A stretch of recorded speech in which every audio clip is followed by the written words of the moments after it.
I know that you have a lot of J6 news that you cover, but there was one faithful day back in April where Matt and I called you up on the phone and we said, we have another story we want you to look into. There's a congressman down in Florida, and his name is Cory Mills. And Matt, there's a lot of stuff that's going on with this guy.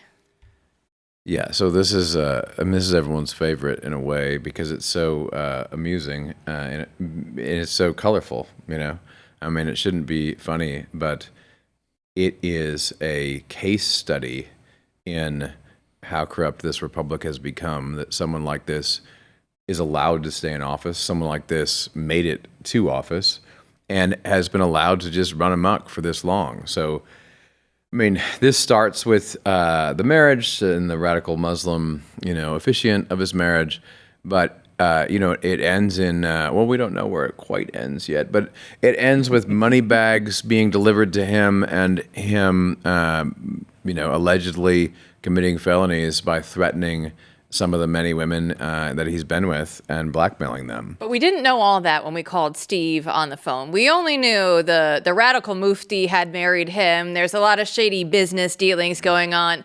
And Steve was like, all right, take it or leave it. Another shady congressman. And then the FBI got involved and Steve goes, oh, I'm in.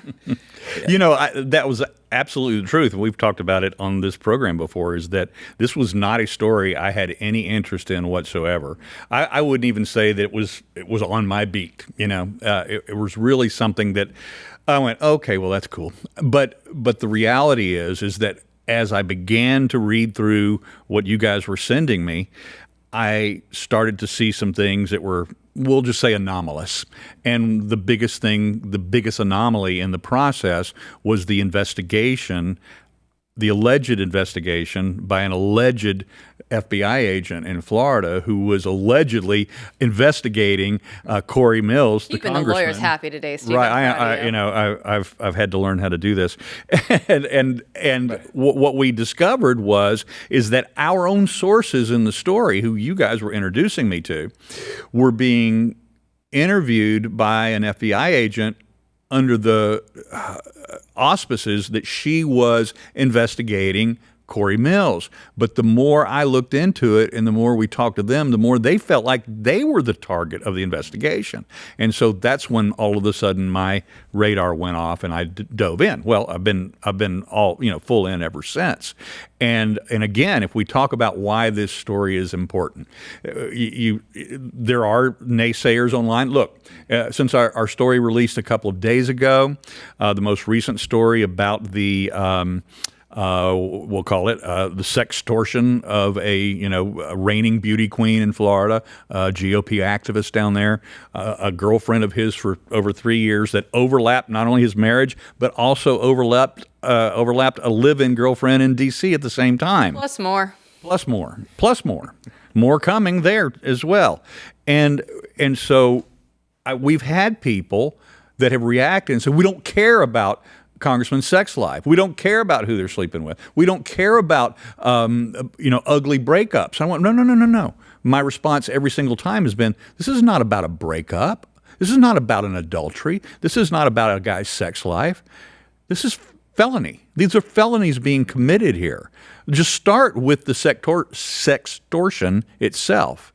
The fact that this man would, in fact, extort her based on the fact that he had compromised photos and videos of her. Well, and it's a pattern that we see from Cory when we go through and we interviewed him, right? Peter Giedel, our reporter, talked to Cory on the phone for 50 minutes.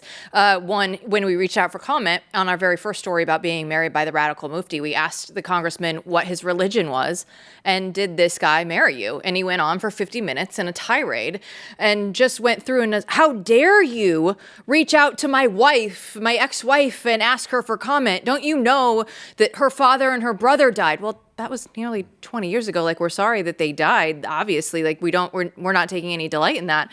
But is it not fair to ask her any of these questions? And he's doing the same thing time and time and time again. You take something and you twist it and you become the victim, which he has publicly said on interviews that he hates when Democrats do it. And yet we see this where there is one set of rules, for everybody else, and then a completely different set of rules for him himself. He's always the victim. I mean, what he's saying to Peter was absolutely crazy. You know, you can't ask me about my marriage because it upsets my wife, because it brings back memories or whatever the hell. I mean, and then with this girl, you know, the beauty queen, you have him actually having.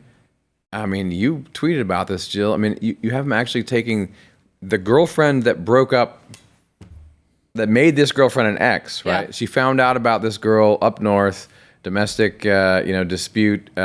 She says for a hot second he was beating me, and she finds out that this girl is with him. And then she's like, "Okay, I'm done," and leaves.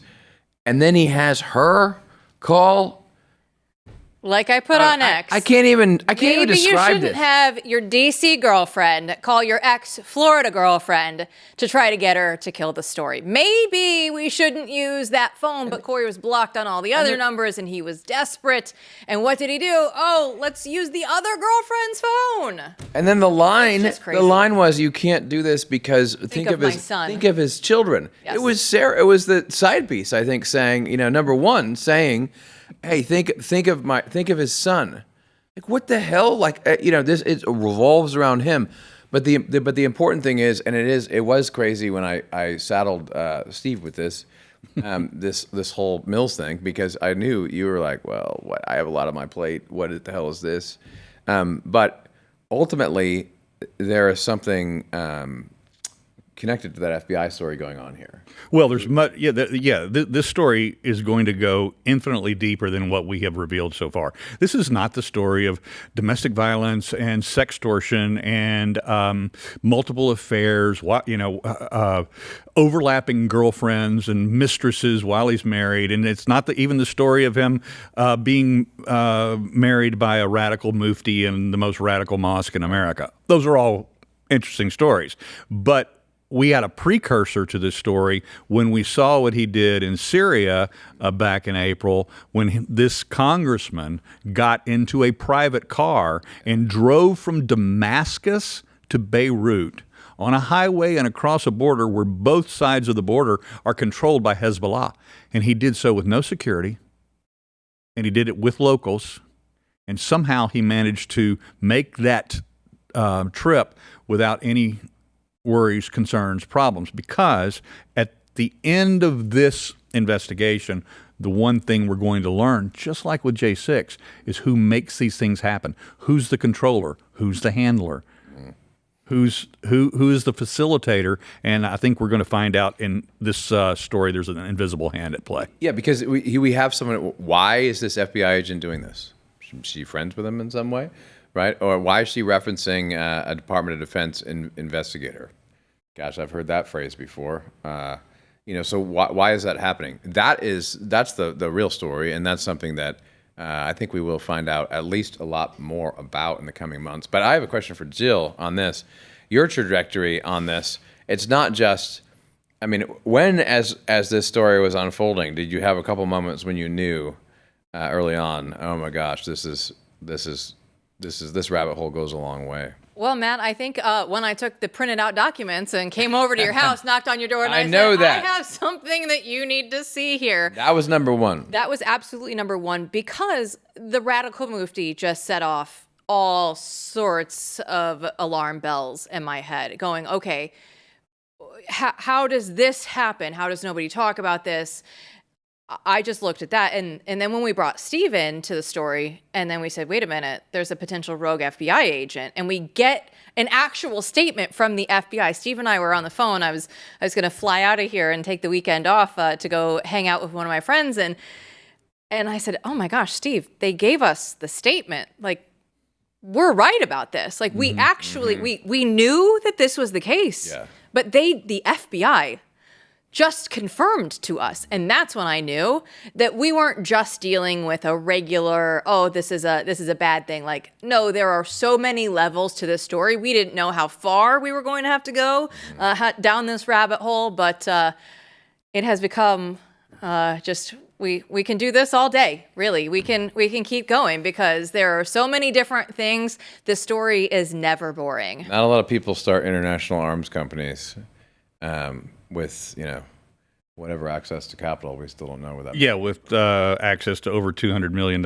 in Iraqi money to begin their funding. But, even before that, and this is the incredible part, is not only do we have all of these threads we're having to pull, there's so many different avenues and so many different pathways that we've got to navigate in the Cory Mills story. But the one and the biggest and the most overriding aspect of him is that he is either a habitual or a pathological liar. And we've been able to identify this going all the way back to, obviously, the stolen valor things, the early 2000s, his time in the Army, through his time with private contractors like DynCorp, but then even more recently, when he was beginning his company, he's fundraising for the company by telling the lies about his CV. He's telling people that he has a master's degree from American Military University, and we have the letter from AMU saying, no, he doesn't. And all of the things with Islam will get even more murky, because I'll go out and I have a podcast that's coming out on Monday where somebody on that podcast, and I'll tweet it all out, I'll share all the information with everybody. But Cory Mills had told 5 people back in 2014, the year that he got married, that he had converted to Islam. Now, Cory tells us he's still a Christian. Sometimes he's a Catholic. Sometimes he's a Protestant, word of faith. You never know what you're going to get with him. But on that podcast that'll drop on Monday, we'll have more of the Cory women in his life. And Cory, I guess, goes through and just tells them, there's not a lot of difference between Islam and Christianity. And you can kind of just go back and forth. So the story will continue. It's never over with this one. Even when it is, I don't even know. Something else might pop up. Somebody else will jump into our DMs and tell us even more. But again, why is this story important beyond even what we've talked about before? Right. Why is it? Do you know why? You know why this story is important? Because this is just one example of the endemic problem in D.C. This is not an isolated problem. Now, he may be the worst of the bunch, and he's sticking out like a sore thumb right now. Certainly, he's colorful, so that makes it an attractive story. Right. But he is a symbol of everything that's wrong with Washington, D.C. And the problem with him is that he's not a good con man. He's not good at covering his trail. And there are much smarter individuals on Capitol Hill who may be doing just as bad or worse, who are much smarter at covering their trails. Yeah. So my answer to you, why is this story important? Well, Cory is the chairman of the Oversight and Intelligence Committee on Foreign Affairs in the House. And so that means that he has a lot of access to a lot of documents and can make a lot of big decisions when it comes to national security. And we need to get to the bottom of it.